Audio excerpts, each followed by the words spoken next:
WhatsApp guys, welcome to my YouTube channel. मैं हूं गौरांग अग्रवाल और आज आपको करवाने वाला हूं क्लास 8 साइंस का चैप्टर नंबर 1, जिसका नाम है क्रॉप प्रोडक्शन एंड मैनेजमेंट। आज के इस चैप्टर में हम पढ़ने वाले हैं ओके आज चैप्टर में हम पढ़ने वाले हैं एडिंग मैन्योर एंड फर्टिलाइजर्स। क्या पढ़ने वाले हैं? Adding manure and fertilisers.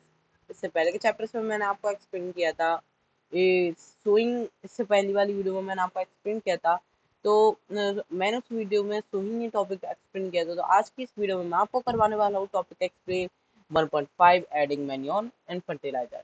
ठीक है, मैं आपको बता दूंगा, आप हमारे चैनल पर नए हैं तो सबसे पहले हमारी वीडियो को हमारे चैनल को सब्सक्राइब कर दीजिए और लास्ट में वीडियो अच्छी लगे तो वीडियो को लाइक करना मत भूलिएगा।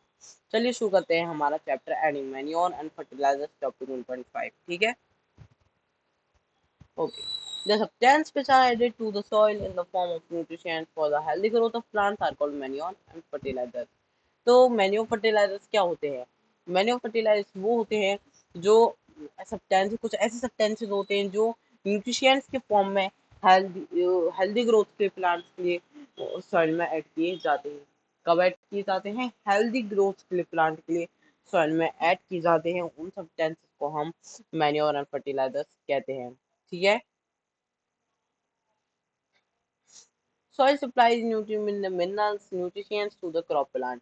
अब सॉइल क्या करता है? सॉइल मिनरल को प्रोवाइड करता है, न्यूट्रिशंस को प्रोवाइड करता है क्रॉप प्लांट को। ठीक है, जी nutritions are essential for the growth of plant. ये न्यूट्रिशन जो होते हैं ये प्लांट्स की ग्रोथ के लिए इंपॉर्टेंट होते हैं। In certain areas farmer grow crops after crop in the same field. कुछ एरियाज में फार्मर्स होते हैं वो कुछ क्रॉप्स ग्रो करते हैं। ठीक है, in certain areas farmers grow crops after crop in the same field। कुछ फार्मर्स क्या करते हैं, कुछ एरियाज में क्रॉप्स को ग्रो करते हैं। पहले से जो क्रॉप्स ग्रो की जाती हैं उन्हें तो सेम फील्ड से काट के उन्हीं में उसी सॉइल में दोबारा ग्रो कर देते हैं। The field is never left uncultivated और फैलो। उससे क्या होता है, जो हमारी फील्ड होती है वो कभी भी अनकल्टिवेटेड नहीं रहती, ना फैलो रहती, ना खाली रहती। ठीक है, imagine what happens to the nutritions. अब सुनिए, जब जो एक फार्मर है वो बार बार कल्टीवेशन करे जा रहा है, कल्टीवेशन के दौरान जो प्लांट्स हैं वो बार बार न्यूट्रिशंस यूज कर रहे हैं, सॉइल उन्हें न्यूट्रिशंस प्रोवाइड कर रहा है, मिनरल्स प्रोवाइड कर रहा है। अब जितने भी प्लांट्स थे उन्होंने एक बार तो सारे न्यूट्रिशन और मिनरल्स ले लिए। अब ये बताओ, जब आगे और प्लांट्स उगा रहा है फार्मर, तो क्या सॉइल में कुछ है ऐसे तो बार बार न्यूट्रिशन में आते रहेंगे? तो ऐसा तो कुछ है नहीं। तो उससे क्या होगा, न्यूट्रिशंस की डेफिशिएंसी सॉइल में बढ़ जाएगी, जिससे क्या होगा, सॉइल प्लांट को न्यूट्रिशन नहीं दे पाएगा। और जब सॉइल प्लांट को न्यूट्रिशन नहीं दे पाएगा तो प्लांट्स ग्रो नहीं कर पाएंगे। ठीक है, तो अभी देखिए इसका भी तो उसी चीज को दूर करने के लिए, उसी डेफिशिएंसी को दूर करने के लिए हम क्या डालते हैं सॉइल में? Manure and fertilisers. क्या डालते हैं? Manure and fertiliser. Continuous cultivation of crops makes the soil poor in nutrition. Therefore, farmers have to add manure to the fields to replenish the soil with nutrition। जब हम continuous cultivation करते हैं crops का, तो उससे क्या होता है, सॉइल पुअर हो जाता है न्यूट्रिशंस में। क्या हो जाता है? सॉइल पुअर हो जाता है न्यूट्रिशंस में। Therefore, farmers have to add manure to the fields to replenish the soil with nutrition। तो उसे ठीक करने के लिए फार्मर्स क्या करते हैं? मैन्योर ऐड करते हैं फील्ड्स में, जिससे सॉइल वापस न्यूट्रिशन हो जाता है। This process is called manuring। Improper or insufficient manuring results in weak plant। तो इस प्रोसेस को, जिस प्रोसेस में हम मैन्योर डालते हैं प्लांट्स में, उसे हम मैन्योर कहते हैं। और इम्प्रॉपर और इंसफिशिएंट मैन्योरिंग, जो जब इम्प्रॉपर मैन्योरिंग होती है, मतलब सही से हम न्यूट्रिशन प्लांट को प्रोवाइड नहीं करते, वो किसमें रिजल्ट करती है? वो वीक प्लांट्स का रिजल्ट निकलती है। वो भी उससे वीक प्लांट्स ही ग्रो होते हैं।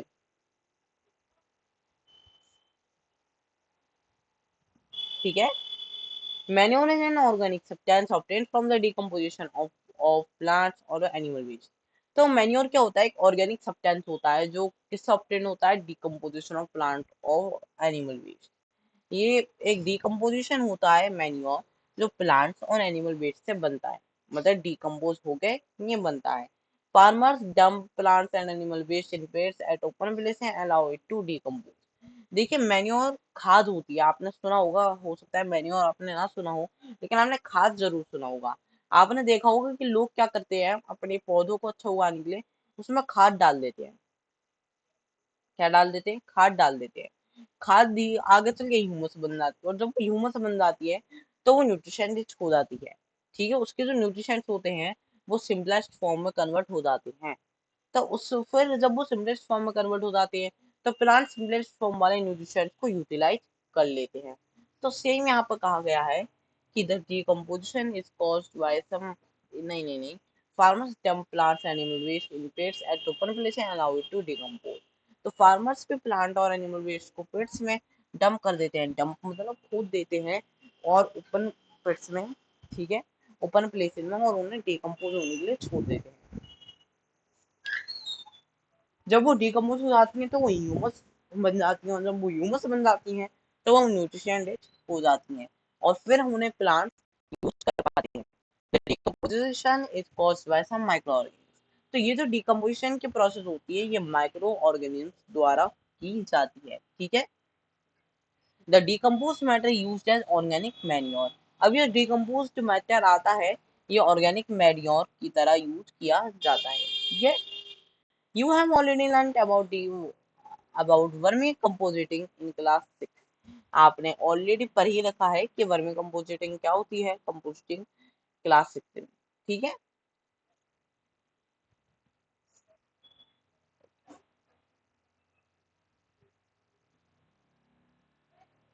चलिए। Get plants in all classes grow at same place।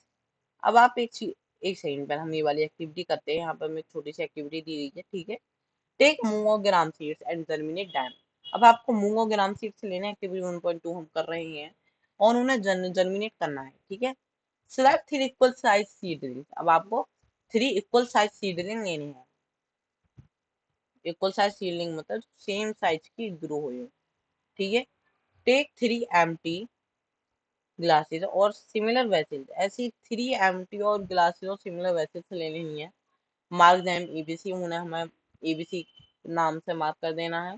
2 glass L add little amount of soil mix with little cow dung manure. अब आपको क्या करना है, गिलास ए में थोड़ा सा सॉइल मिलाना है काऊ की डंग के साथ। ठीक है, इन गिलास B put the same amount of soil mixed with little urea. अब आपको गिलास बी में थोड़ा सा यूरिया मिक्स करके दूसरे सॉइल में मिलाना है। Take the same amount of soil in the glass A without adding anything. अब हमें गिलास सी में कुछ भी ऐड नहीं करना है, डायरेक्ट उसे रख देना है, ओनली सॉइल ऐड करके डायरेक्ट, ना यूरिया ऐड करना, ना काऊ की डंग।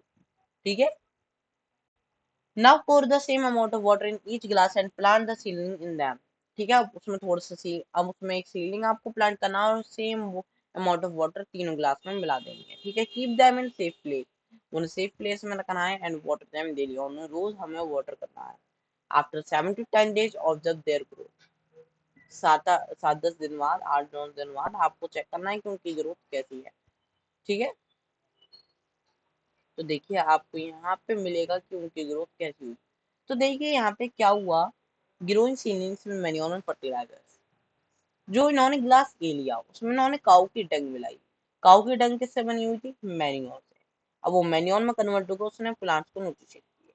ठीक है, दूसरे में बी में क्या कहा, इन्होंने फर्टिलाइजर मिलाया। क्या मिलाया, फर्टिलाइजर मिलाया। फर्टिलाइजर क्या होता है, डंग से, वैसे जो मैन्योर होता है, मैन्योर बहुत ज्यादा न्यूट्रिशनिस्ट होता है और हमारे इन्वायरमेंट को नुकसान भी नहीं पहुंचाता, लेकिन क्या होता है ये इतना न्यूट्रिशंस में रिच नहीं होता।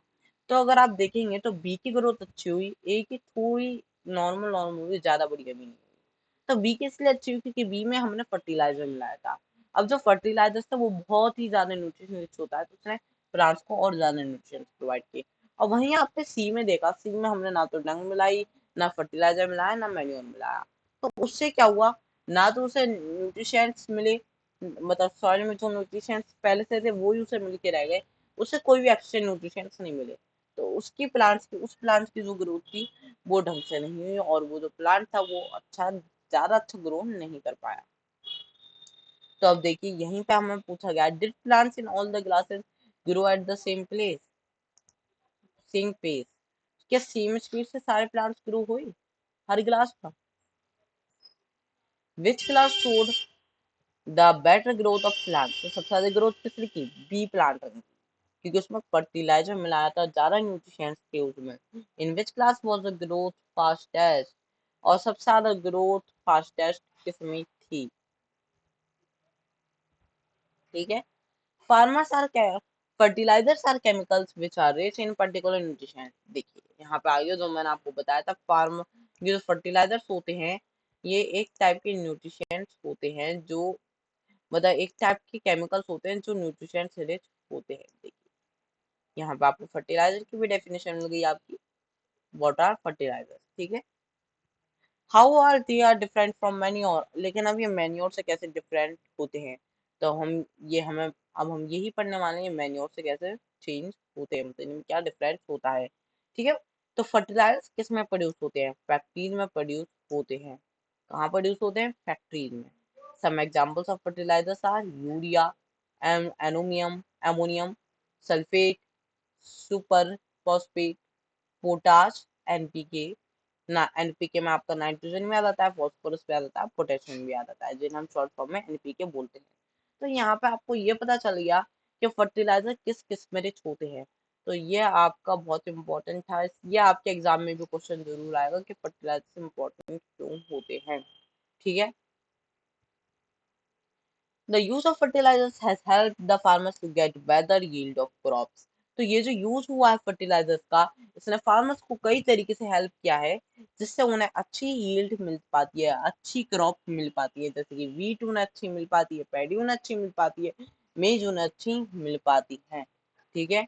But excessive use of fertilisers has made the soil less fertile. लेकिन इसका एक्सेसिव यूज जितना, मतलब इसके एडवांटेजेस है ना, उससे ज्यादा इसके डिसएडवांटेजेस भी होती हैं। क्योंकि ये सॉइल जितना हम इसे का यूज करेंगे, उतना ही फर्टाइल को, मतलब सॉइल को लेस फर्टाइल बनाएगा, मतलब कम फर्टाइल बनाएगा। Fertilisers have also become a source of water pollution. तो ये जो फर्टिलाइजर्स है, ये सोर्स भी बन चुके हैं वाटर पॉल्यूशन का। कैसे में?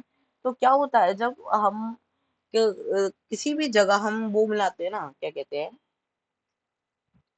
फर्टिलाइजर। फर्टिलाइजर हमने सॉइल में डाले, अब क्या होगा, जब हम बार बार क्रॉप को वाटर करेंगे, तो अगर वाटर थोड़ा एक्स्ट्रा हो जाएगा, फिर जहां भी वो वाटर बह के जाएगा, या तो वो अंडरग्राउंड जाएगा या फिर सीधे रिवर में जाएगा बह के। तो जो इतना पानी हमारा वेस्ट होके आगे चला गया, उस पानी में ये जो फर्टिलाइजर से मिक्स होके आगे चले गए। अब जब वो फर्टिलाइजर्स भी आगे उस रिवर वाटर या फिर अंडरग्राउंड चले जाएंगे, तो उससे क्या होगा, जो हमारा अंडरग्राउंड या फिर रिवर वाटर था, वो पॉल्यूटेड हो जाएगा। तो ये वाटर पॉल्यूशन का भी कॉज बनते जा रहे हैं। Therefore, in order to maintain the fertility of the soil, we have to substitute fertilizers with an organic manure or leaving the field uncultivated in between two crops. ठीक है। तो अगर हमें इसे मेंटेन करके रखना है ना, फर्टिलिटी को सॉइल की, तो हमें फर्टिलाइजर्स के साथ साथ ऑर्गेनिक मैन्योर का भी यूज करना होगा, और अनकल्टिवेटेड भी या फिर फील्ड को रखना पड़ेगा, और बिटवीन टू क्रॉप्स में थोड़े टाइम के लिए। ठीक है। तो देखिए आपको यहाँ पर इस पैराग्राफ पर डिसएडवांटेजेस भी पता चले। ये डिसएडवांटेजेस भी आपके एग्जाम में आ सकती हैं कि what are the disadvantages of fertilisers. ठीक है। The use of manure improves soil texture as well as its water retaining capacity. It replenishes the soil with nutrients.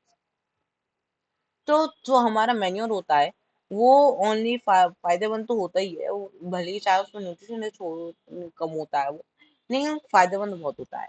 अब इसके देखिए क्या क्या फायदे हैं। इसके ये सॉइल के टेक्सचर को इम्प्रूव करता है। क्या इम्प्रूव करता है?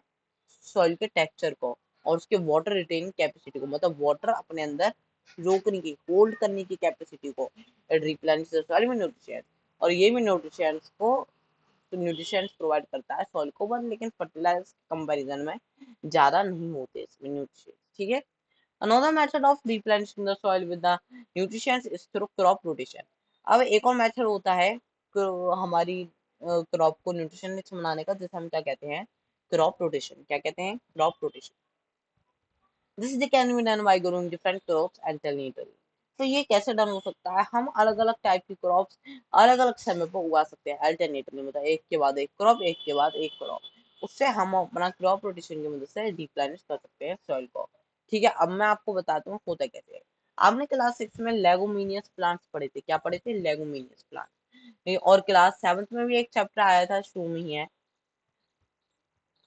उसमें भी आपने लेगुमिनियस प्लांट्स पढ़े थे। अब उन लेगुमिनियस प्लांट्स का काम क्या था? वो आपने पढ़ा था कि उनके जो लेगुमिनियस प्लांट्स होते हैं, जैसे कि उनमें पीच इंक्लूड होता है और मटर इंक्लूड होता है, इस टाइप के जितने भी प्लांट्स होते हैं, पीच मटर तो एक ही होते हैं। हाँ हाँ। तो इस टाइप के चने वगैरह के दाल वगैरह के पौधे होते हैं ना, दाल वगैरह के, मूंग के पौधे, इन ये सब लेगुमिनियस प्लांट्स होते हैं। इनके रूट्स में क्या होते हैं? छोटी छोटी गांठें होती हैं इनके रूट्स में। उन गांठों के ऊपर एक छोटा सा बैक्टीरिया प्रेजेंट होता है, जिसे हम क्या कहते हैं? राइजोबियम। आपने क्लास 6 में भी पढ़ा था कि एक बैक्टीरिया प्रेजेंट होता है उनके रूट्स के ऊपर, जिन्हें हम क्या कहते हैं? राइजोबियम। अब वो जो राइजोबियम होता है, वो जो एटमॉस्फेरिक नाइट्रोजन होती है, आपको पता है जैसे कि आपने क्लास 6 में पढ़ा था कि जो हमारी एटमॉस्फेरिक नाइट्रोजन होती है वो प्लांट्स डायरेक्ट कंज्यूम नहीं कर सकते। उन्हें सॉइल से ही नाइट्रोजन की नीड होती है। उन्हें नाइट्रोजन की नीड भी होती है, लेकिन सॉइल से, क्योंकि जब तक वो एटमॉस्फेरिक रहती है, उनकी उनके लिए वो यूजेबल फॉर्म में नहीं होती। तो वो क्या करते हैं राइजोबियम? उस एटमॉस्फेरिक नाइट्रोजन को सॉइल में कन्वर्ट कर देता है, मतलब उसे सॉइल में ला देता है। ठीक है, तो उससे क्या होता है? जो हमारी एटमॉस्फेरिक नाइट्रोजन होती है, वो हमारे सॉइल के साथ मिक्स हो जाती है, जिससे क्या होता है? हमारा सॉइल नाइट्रोजन रिच हो जाता है, और नाइट्रोजन रिच होने की वजह से हमारे प्लांट्स नाइट्रोजन को नाइट्रेट्स को नाइट्रोजन से नाइट्रेट्स में गए, उसे यूटिलाइज कर पाते हैं। ठीक है, तो यहाँ पे देखिए ये लिखा है earlier farmers in northern India used to grow legumes as fodder in one season and wheat in the next season. तो क्या होता था? पहले सेम चीज होती थी कि पहले फार्मर्स होते हैं वो नॉर्दर्न इंडिया में लेग्यूम्स ग्रो करते थे। क्या ग्रो करते थे? Legumes, leguminous plants. ठीक है, एज फूडर, फूडर की तरह, इन वन सेशन। जैसे कि गर्मियां होनी है तो लेग्यूम्स कर रहे हैं, और ठंड में उन्होंने व्हीट ग्रो करनी शुरू कर दी, and wheat in the next session. This has been replacement of soil with nitrogen. Farmers are being encouraged to adapt this practice. तो इससे क्या होता था? जो हमारा सॉइल होता था वो नाइट्रोजन रिच हो जाता था, और सॉइल को फिर से रिच कर देता था और रिप्लेनिश कर देता था। अब देखिए क्या हुआ। जब फर्स्ट सेशन में हमने लेगुमिनस प्लांट्स को ग्रो किया, लेगुमिनस प्लांट्स ने क्या किया? हमें हमें उसमें नाइट्रोजन, हमारी जो एटमॉस्फेरिक नाइट्रोजन थी, उसे यूजेबल फॉर्म में कन्वर्ट कर दिया सॉइल में। अब जब हमारा जो प्लांट था, उसने नाइट्रोजन जितनी उसे चाहिए थी उतनी उसने यूटिलाइज कर ली। अब क्या हुआ? राइजोबियम तो रेगुलर वो बना रहा था, क्या बना रहा था? रेगुलर, जो राइजोबियम था वो तो रेगुलर नाइट्रोजन बना रहा था। तो अब वो बनाते बनाते उसने इतनी ज्यादा नाइट्रोजन बना दी कि प्लांट्स को इतनी नीड ही नहीं थी। तो प्लांट्स ने तो जितनी यूटिलाइज करनी थी उसने उतनी यूटिलाइज कर ली। जब कल्टीवेशन हो गया उनका, जब हार्वेस्टिंग हमने कर ली, तो उसके बाद हमारे सॉइल में उसने तो ज्यादा नाइट्रोजन बना दी थी। तो हमारा जो सॉइल था वो अभी भी बहुत ज्यादा नाइट्रोजन रिच था। अब हमने अगले सेशन में अपनी वीट ग्रो कर दी। अब वीट तो लेगुमिनस प्लांट है नहीं, उसमें तो ग्रो होता नहीं है ये राइजोबियम नाम का बैक्टीरिया। तो उसने क्या किया? जब हमने अगला मतलब हमने वीट ग्रो की, तो वीट ने जितनी भी एक्स्ट्रा नाइट्रोजन वो ग्रो करके मतलब बना के चला गया था, वो सब नाइट्रोजन वीट ने यूटिलाइज कर ली। और उसके बाद जो हमारा प्लांट्स था, उसने नाइट्रोजन नाइट्रोजन हमारा सॉइल तो नाइट्रोजन जिस था, उसने यूटिलाइज करके अपनी ग्रोथ पूरी कर ली। अब नाइट्रोजन फिर से खत्म हो गई, तो अगले सेशन में फिर से उन्होंने लेगुमिनस प्लांट्स ग्रो कर दिए। लेगुमिनस प्लांट्स ग्रो गए, उन्होंने फिर से नाइट्रोजन ज्यादा बना दी। अब अगले सेशन में उन्होंने फिर से वीट ग्रो कर ली। तो इसी तरीके से ये हमारा एक पूरा साइकिल चलता रहता है। इसी वजह से हम इसे क्रॉप रोटेशन कहते हैं। ठीक है, चलिए अब हम अपना अलग अलग टॉपिक करने वाले हैं। जिस अगला टॉपिक तो नहीं है, हाँ रुकिए। In the previous classes you have learn about rhizobium bacteria. आपने अपने प्रीवियस क्लास में पढ़ रखा है राइजोबियम बैक्टीरिया के बारे में। These are present in nodules of the roots of leguminous plants. ये कहाँ पर प्रेजेंट होते हैं? कि लेगुमिनस प्लांट्स की न्यू नोड्यूल्स में प्रेजेंट होते हैं। किसमें प्रेजेंट होते हैं? नोड्यूल्स में। नोड्यूल्स मतलब गांठ है, मैंने आपको बताया था ना उनकी रूट्स में गांठें होती हैं, ये उनकी गांठों में प्रेजेंट होते हैं। ठीक है। दे फिक्स एटमॉस्फेरिक नाइट्रोजन। अब वो क्या करते हैं, वो जो एटमॉस्फेरिक नाइट्रोजन होती है वो उसे यूजुअल फॉर्म में कन्वर्ट करते हैं। इसमें वही चीज है जो मैंने भी आपको समझाई। ठीक है। अब यहाँ पर हमें एक छोटा सा टेबल दे दिया है, इस टेबल को हम पढ़ लेते हैं। ठीक है। फर्टिलाइजर और मैन्योर के बारे में डिफरेंस। टेबल 1.1। तो फर्टिलाइजर क्या है? एक मैनमेड इनऑर्गेनिक सॉल्ट है। Fertiliser is a manmade inorganic salt. ये इनऑर्गेनिक है और ये मैनमेड सॉल्ट है। वहीं अगर हम देखें मैन्योर के बारे में, तो manure is a natural substance obtained by the decomposition of cattle Dang and plant residues. तो क्या है ये मैन्योर? मैन्योर एक नेचुरल सब्सटेंस है जो किससे ऑब्टेन हुआ है? डिकम्पोजिशन है। किसकी डिकम्पोजिशन से? कैटल डंग की और प्लांट रेसिड्यूज, प्लांट्स के और पार्ट्स की। ठीक है। Fertiliser is prepared in factories. लेकिन जो फर्टिलाइजर है वो तो फैक्ट्रीज में प्रिपेयर किया गया है। वहीं अगर हम मैन्योर की बात करें तो मैन्योर हमारा फील्ड्स में प्रिपेयर किया गया है। Fertilisers doesn't provide any humus to the soil. तो यहाँ पे देखिए वही चीज आ गई, मैंने आपको बताया था जो मैन्योर होता है वो ह्यूमस में कन्वर्ट हो जाता है, तो वो ह्यूमस रिच होता है। लेकिन वहीं अगर हम उसकी बात करें, किसकी? अगर हम वहीं इसकी बात करें फर्टिलाइजर मैन्योर की, तो मैन्योर क्या होता है? हमारे सॉइल को वो ह्यूमस भी प्रोवाइड करता है। ठीक है। Manure provides a lot of humus to the soil. Fertilizers are very rich in plants nutrients like nitrogen, phosphorus and potassium. वहीं अगर हम फर्टिलाइजर्स की बात करें तो फर्टिलाइजर्स बहुत रिच होते हैं प्लांट न्यूट्रिशंस में, जैसे कि नाइट्रोजन में बहुत रिच होते हैं, फॉस्फोरस में बहुत रिच होते हैं और पोटेशियम में बहुत रिच होते हैं। लेकिन हम मैन्योर की बात करें तो ये जो मेन न्यूट्रिशंस होते हैं प्लांट की, नाइट्रोजन, फॉस्फोरस और पोटेशियम में होते हैं। इनके अलावा एक दो न्यूट्रिशंस और होते हैं जैसे अमोनियम वगैरह होता है। लेकिन जो मैन्योर है वो कम रिच होता है। अभी प्लांट न्यूट्रिशन से मैंने आपको बताया था कि जो मैन्योर होता है वो प्लांट न्यूट्रिशन पे इतना रिच नहीं होता। ठीक है। Okay. Table 1.1 gives the difference between a fertiliser and a manure. तो यहाँ पे आपको टेबल 1.1 ने फर्टिलाइजर और मैन्योर के बीच में डिफरेंस भी बता दिया। अब हमें एडवांटेजेस ऑफ मैन्योर दे रखी हैं, एक बार इन्हें और पढ़ लेते हैं। Advantages of manure. तो organic manure is considered better than fertiliser. तो ये जो हमारा ऑर्गेनिक मैन्योर होता है ये फर्टिलाइजर की कंपैरिजन में ज्यादा फायदेमंद सामने आता है। बस न्यूट्रिशंस में थोड़े कम होते हैं, यही इसकी नुकसान होता है, वरना इसकी सारी एडवांटेजेस ही एडवांटेज हैं और फर्टिलाइजर्स की डिसएडवांटेज। ठीक है। It enhance the water holding capacity of the soil. ये वाटर होल्डिंग कैपेसिटी को बढ़ाता है सॉइल की। ठीक है। मतलब मैंने आपको हमारा ऊपर भी आया था, वाटर रिटेनिंग कैपेसिटी को बढ़ाता है।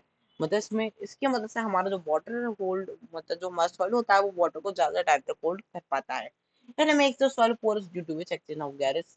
तो क्या होता है जब जो हमारा सॉइल होता है उसके पार्टिकल्स कई बार बहुत पास पास आ जाते हैं, तो जब हम उसमें मैन्योर ऐड कर देते हैं और मैन्योर सब ह्यूमस में कन्वर्ट होता है, तो उसमें जितने भी वो होते हैं ना, केमिकल फॉर्मेशन वगैरह जितनी भी वो होते हैं, उन सबसे क्या होता है,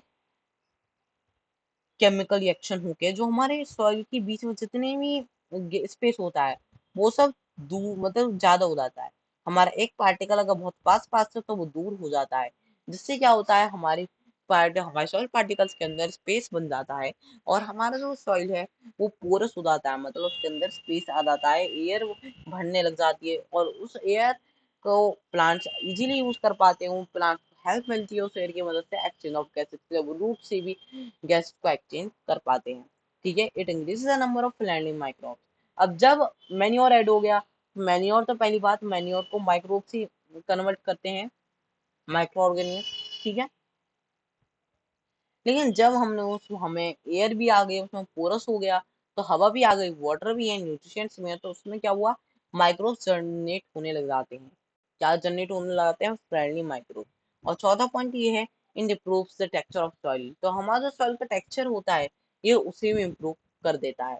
तो आज के वीडियो में मैं आपको उतना ही करवाना चाहूंगा। अगली वीडियो में हम अपना अगला टॉपिक डिस्कस करेंगे, टॉपिक 1.6 इरिगेशन। तो हमारी वीडियो देखने के लिए थैंक यू। और अगर हमारी वीडियो अच्छी लगी हो तो सबसे पहले हमारे चैनल को सब्सक्राइब कर दीजिए और लाइक करना मत भूलिएगा। ऐसी और वीडियो पाने के लिए हमारे सब्सक्राइब करके बेल आइकन को दबा दीजिए। Thank you, have a nice